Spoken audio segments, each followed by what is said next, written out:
اہل سنت حضرات جو ہیں وہ اشکال کرتے ہیں کہ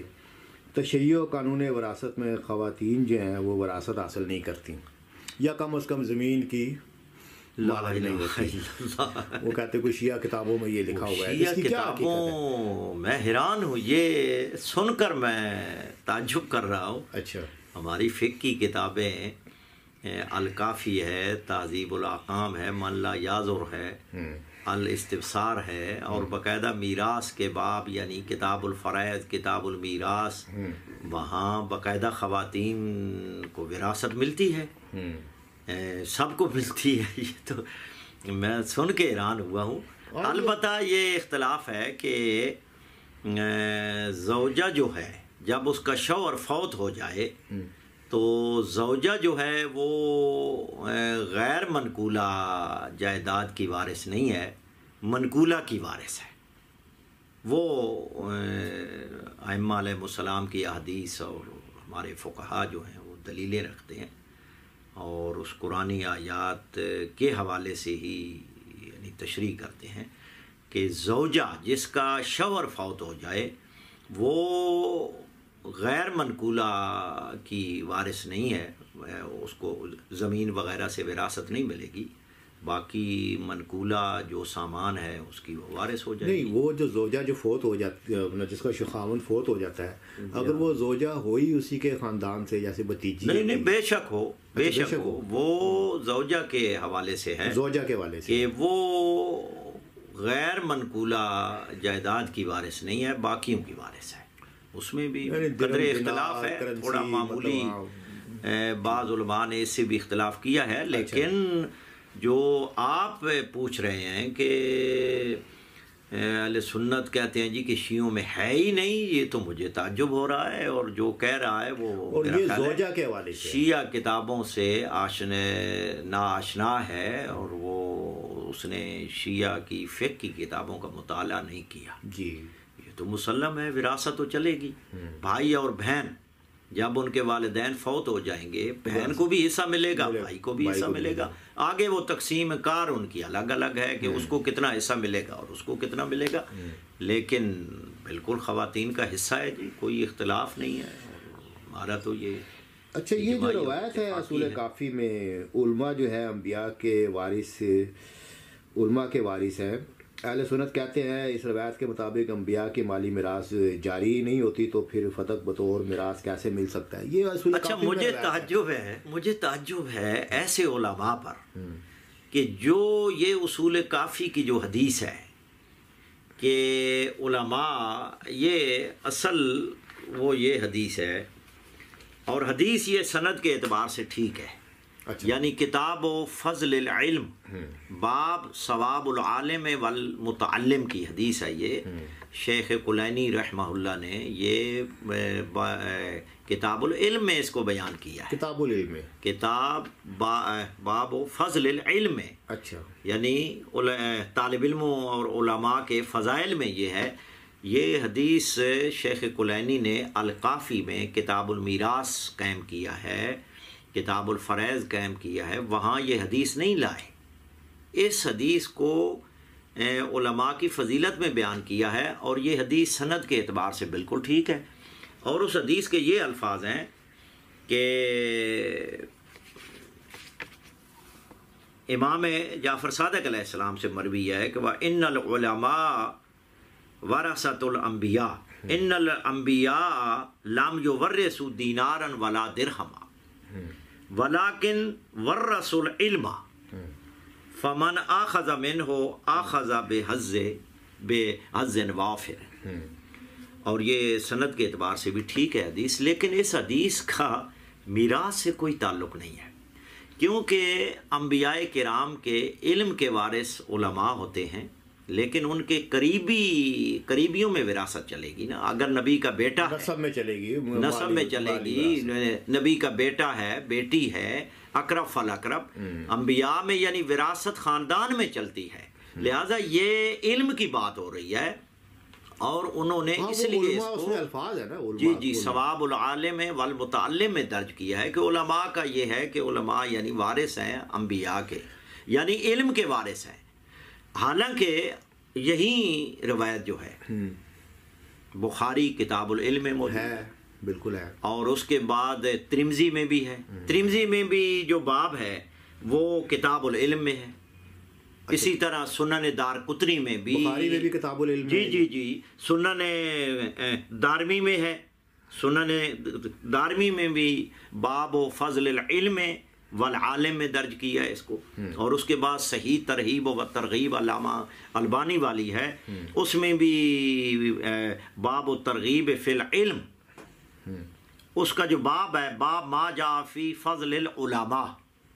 اس میں اس کو درج کیا ہے. اور امام بخاری نے صحیح بخاری میں اسے کتاب العلم میں درج کیا ہے. لہذا اس کا تعلق علم سے ہے، وراثت سے نہیں ہے، مالی میراث سے نہیں ہے، مالی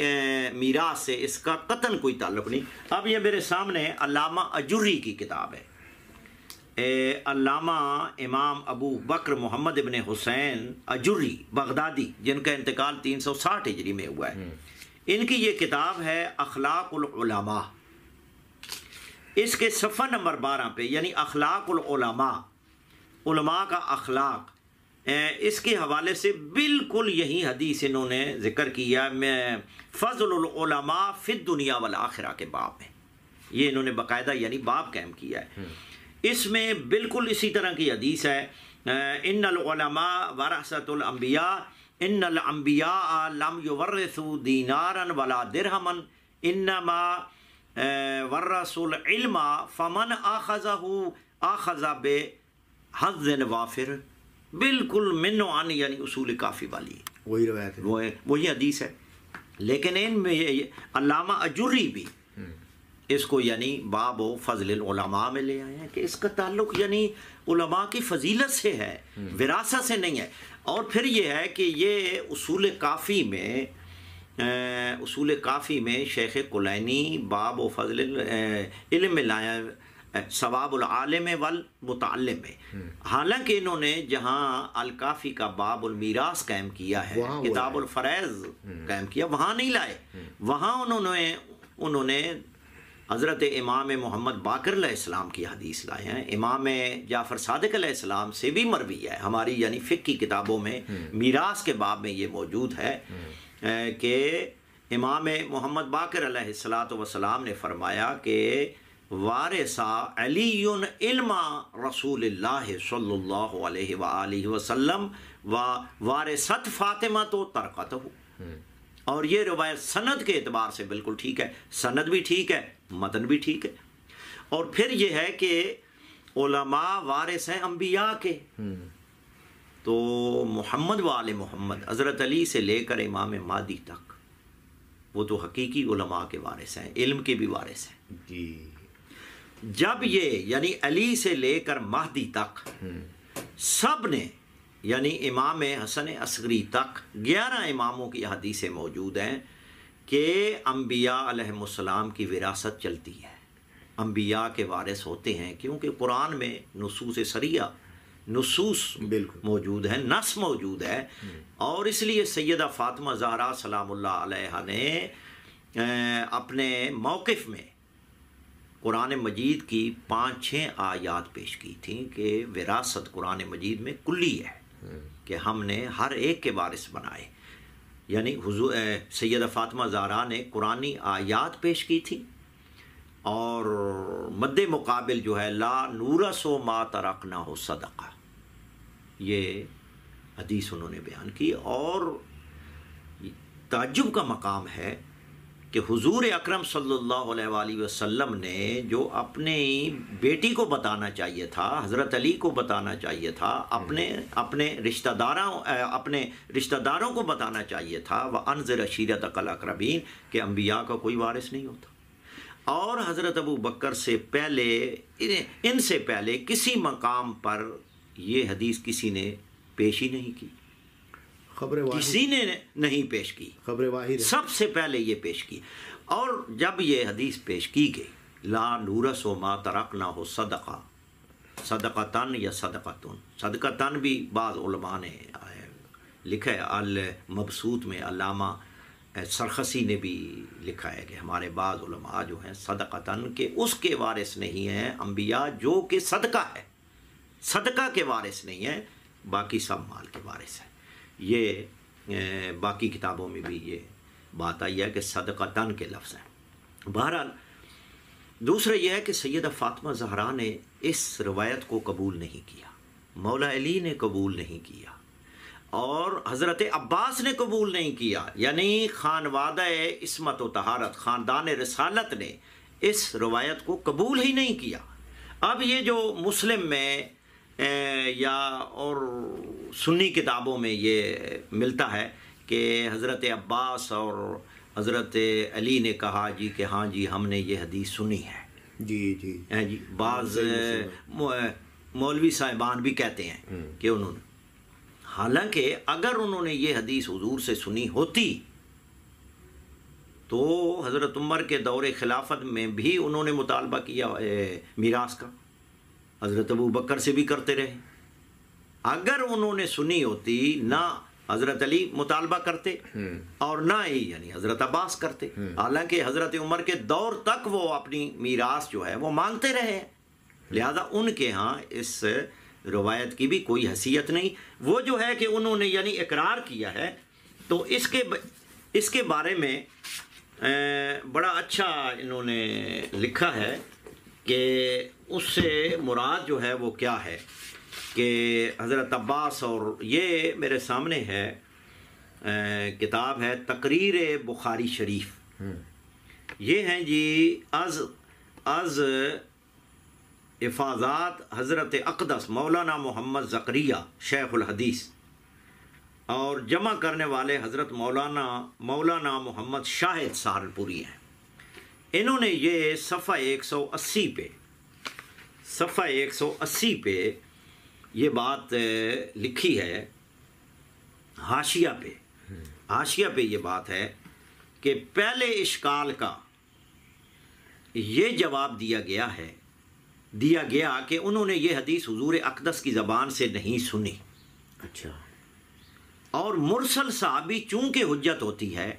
اور مقبول ہوتی ہے، اسی وجہ سے اس کے سماع کی نسبت اپنی طرف کر دی تھی۔ جو حضرت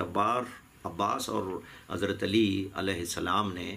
کہا تھا جی کہ ہم نے سنی ہے، وہ صرف مرسل صحابی کی وجہ سے، کہ اگر کوئی صحابی روایت حضرت ابو بکر یعنی روایت بیان کرتا ہے تو وہ حجت ہے، لہٰذا ان پر اعتماد کرتے ہوئے انہوں نے اس کی کیا ہے نسبت کر دیا ہے کہ حضور نے فرمایا ہے۔ اور میں یہ کہتا ہوں کہ اگر یہ مان بھی لیا جائے کہ انہوں نے خود حضور اقدس صلی اللہ علیہ وسلم سے یہ روایت سنی تھی، لیکن وہ اسے خاص سمجھتے تھے، یعنی یہ حدیث اگر ہے بھی تو یہ خاص میراث کے بارے میں ہے، مثلا صدقہ کے بارے میں ہے، وہی ہے نا منقولہ اور غیر منقولہ جو اسی روایت پر یعنی سنی محدثین نے شارحین نے، حالانکہ علامہ ابن حجر مکی نے خود یعنی لکھا ہے کہ بی بی یعنی اس آیت کو یہ جو حدیث ہے اس کو وہ سمجھتی تھی کہ منقولہ جو صدقات ہیں یہ ہے ان کا یعنی وارث نہیں ہوتا، لیکن وہ غیر منقولہ جو ہے حضور کی جو غیر منقولہ مال ہے، زمین ہے جو غیر منقولہ، اس کی یعنی وراثت چلتی ہے، یہ ان کے مطابق یہ اس میں بھی ہے، باقی بھی میں آپ کو پیش کرتا ہوں۔ کہتے ہیں اور ہاں جی یہ ہے نا جی، انہوں نے اگر یہ مان بھی لیا جائے کہ انہوں نے خود حضور اقدس صلی اللہ علیہ وسلم سے یہ روایت سنی تھی، لیکن وہ اسے خاص سمجھتے تھے، اور حضرات شیخین اسے بلا دلیل کے خاص نہ سمجھتے تھے، اس لیے ہر ایک اپنے مفہوم حدیث پر اڑے ہوئے تھے۔ پہلے حضرت ابو بکر رضی اللہ عنہ سے مطالبہ کیا، انہوں نے مفہوم حدیث کو عام قرار دیا، تو بعد میں حضرت عمر رضی اللہ عنہ کے پاس آئے کہ وہ اس حدیث کو خاص سمجھتے ہوں گے، لیکن وہ بھی اس حدیث کو عام سمجھتے تھے۔ یہ دوسرے اشکال کا جواب ہی ہو گیا۔ تو مطلب یہ ہے کہ ان کے ہاں یہ روایت کوئی حیثیت نہیں رکھتی تھی، ورنہ دوبارہ نہ جاتے نا۔ اچھا، یہ جو منقولہ اور غیر منقولہ کا ہے، یہ میرے سامنے الدر المنضود فی حل سنن ابی داؤد، یہ مولانا محمد عاقل، یہ مظاہر العلوم سہارنپور کے صدر المدرسین تھے اور شیخ الحدیث تھے. تو اس کو جمع کیا ہے مفتی ابو عمار عبد المالک، جامعہ عثمانیہ شیر شاہ کراچی کے یہ استاد حدیث ہیں. انہوں نے اس کو، اور یہ صفحہ 436 پہ، صفحہ 436 پہ یہ لکھتے ہیں کہ ان کے نزدیک، ہاں جی، رہا یہ جواب علامہ عینی نے مشہور شارح بخاری فلاں فلاں سے دیا ہے. یہ لکھتے ہیں جی کہ اس کا منشا یہ ہے کہ ان کے نزدیک ابو بکر کا استدلال صحیح نہیں تھا، کیونکہ فاطمہ کے نزدیک حدیث معول تھی،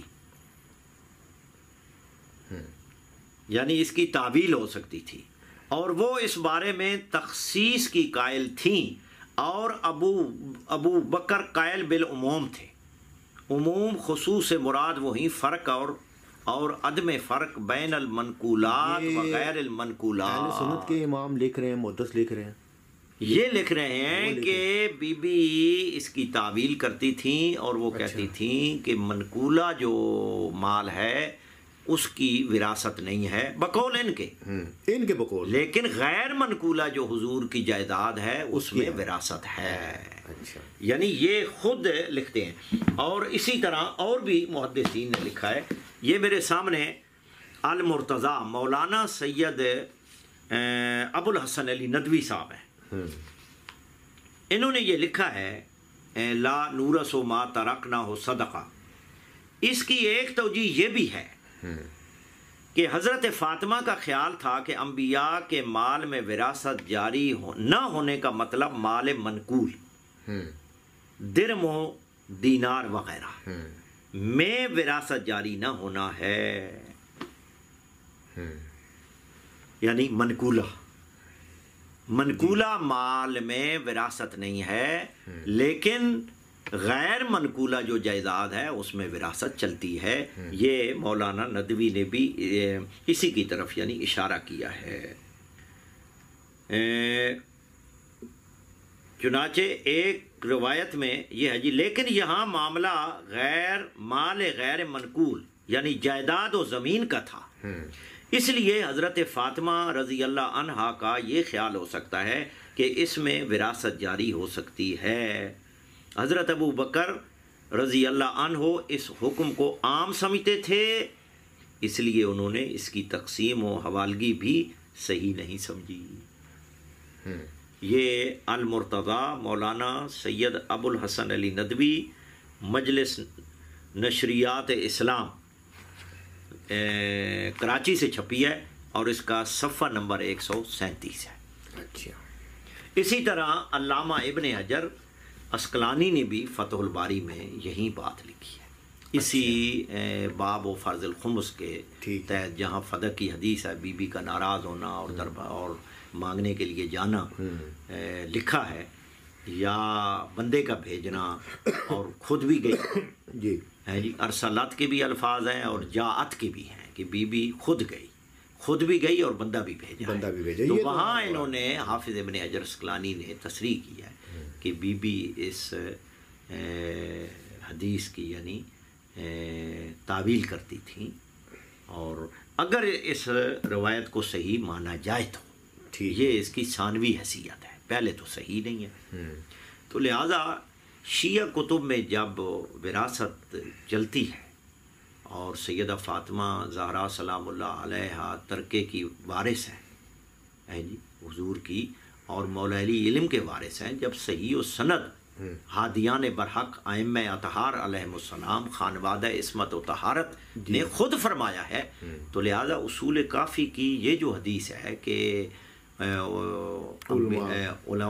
انبیاء جو ہیں وہ درم و دینار کے یعنی وارث نہیں بناتے، اس کا تعلق یعنی اہل علم سے ہے، وراثت سے نہیں ہے، کتاب الفرائض میں اس کا کوئی تعلق نہیں، اور سب محدثین نے اس کو، امام بخاری اور جتنے ہیں، کہ اس کو کتاب العلم میں درج کیا ہے۔